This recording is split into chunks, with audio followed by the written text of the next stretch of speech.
Linear transformation T define है जो P2 से P2x से R2 पर डिफाइन है, यानी कि इसका डोमेन ये है और कोडोमेन आर स्क्वेयर है।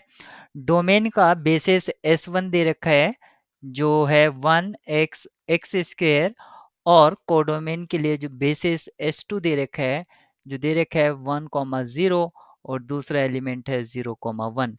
ये दो बेसिस दे रखे हैं और हमें टी का मैट्रिक्स रिप्रेजेंटेशन निकालना है S1 से S2। यहाँ पर याद रखेंगे ये स्टैंडर्ड ऑर्डर बेसिस होता है पॉलिनोमियल जिसकी डिग्री एटमोस्ट 2 होती है, और ये स्टैंडर्ड ऑर्डर बेसिस होता है R2 के लिए। यहाँ पर जो 1 है वो कंट्रीब्यूट करता है कांस्टेंट टर्म्स जनरेट करने के लिए, x हेल्प करता है आपको लीनियर पॉलिनोमियल जनरेट करने के लिए, और एक्स स्क्वायर हेल्प करता है क्वाड्रेटिक पॉलिनोमियल जनरेट करने के लिए।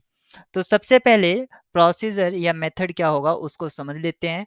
तो जो डोमेन के एलिमेंट्स हैं 1x और एक्स स्क्वायर, इनकी हमें इमेज निकालनी होगी और इमेज को हमें लीनियर कॉम्बिनेशन में लिखना होगा S2 के।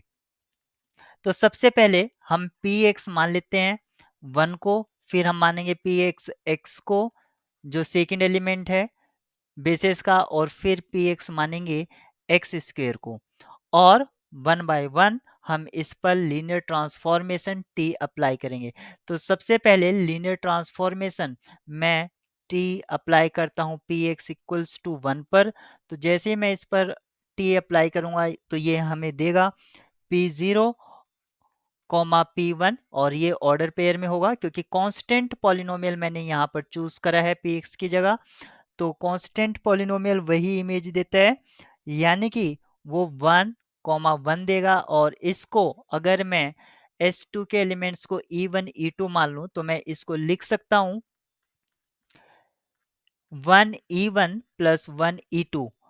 फिर मैं दूसरे एलिमेंट की इमेज देखता हूं, तो मेरा जो सेकंड एलिमेंट है px वो x है, तो मैं इस पर t अप्लाई करता हूं, यानी कि मुझे p0 और p1 मिलेगा ऑर्डर पेयर में, जिसको मैं लिख सकता हूं।